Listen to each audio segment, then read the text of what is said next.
രണ്ട് ശക്തമായ വിഭാഗങ്ങൾ, ദേവന്മാരും അസുരന്മാരും.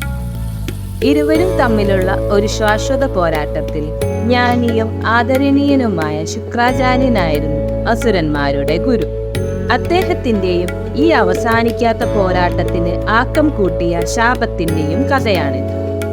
മഹാമുനി ഭൃഗുവിന്റെ പുത്രനായ ശുക്രാചാര്യൻ മരിച്ചവരെ പുനർജീവിപ്പിക്കുന്ന പവിത്രമായ കലയായ സഞ്ജീവനി വിദ്യയുടെ അഗാധമായ അറിവിനും വൈദഗ്ധ്യത്തിനും വളരെയേറെ അറിയപ്പെട്ടിരുന്നു.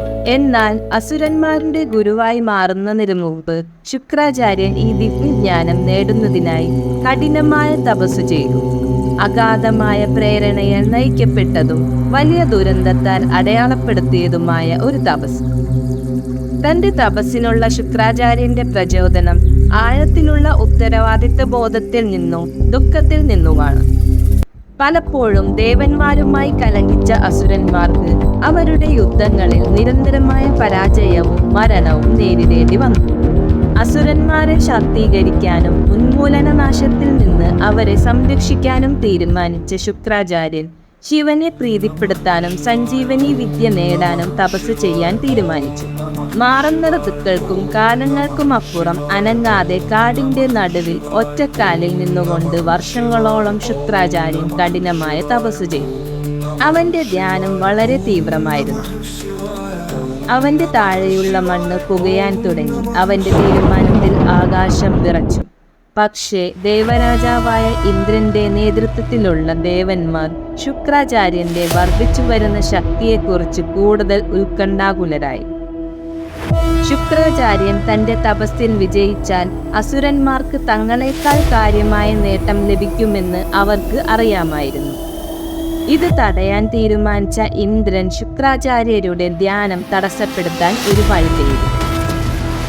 അവന്റെ ദൃഢനിശ്ചയത്തെ ദുർബലപ്പെടുത്താനുള്ള അവരുടെ ശ്രമത്തിൽ അവർ അവന്റെ കുടുംബത്തെ ലക്ഷ്യമാക്കി.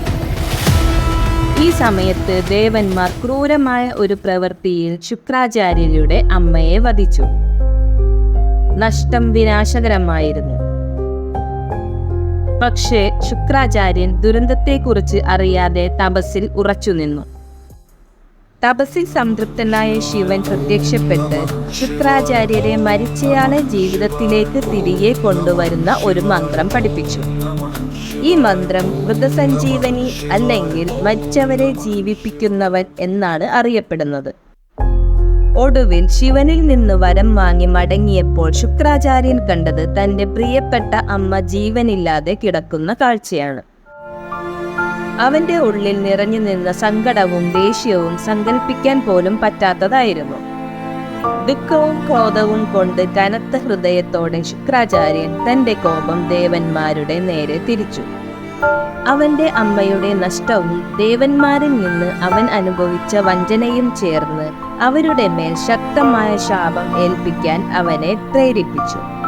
ദേവന്മാർ കലഹങ്ങളാലും നിർഭാഗ്യങ്ങളാലും വലയട്ടെ.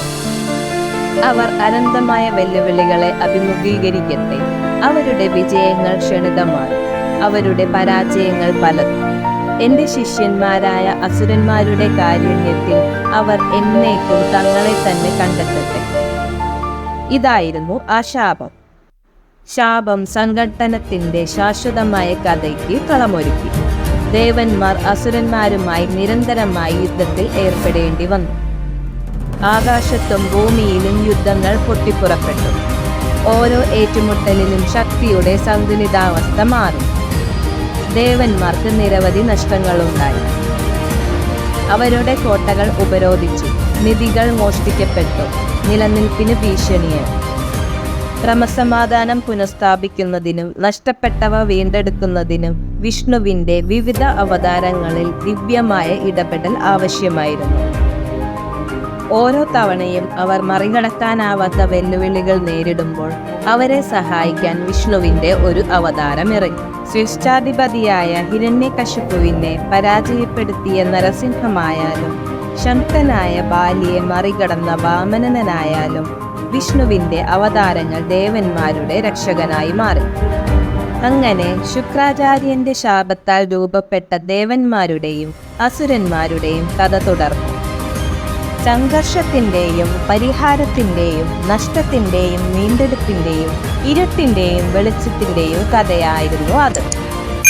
പുരാണങ്ങളിൽ നിന്നുള്ള കൂടുതൽ കഥകൾക്കായി ലൈക്ക് ചെയ്യുക,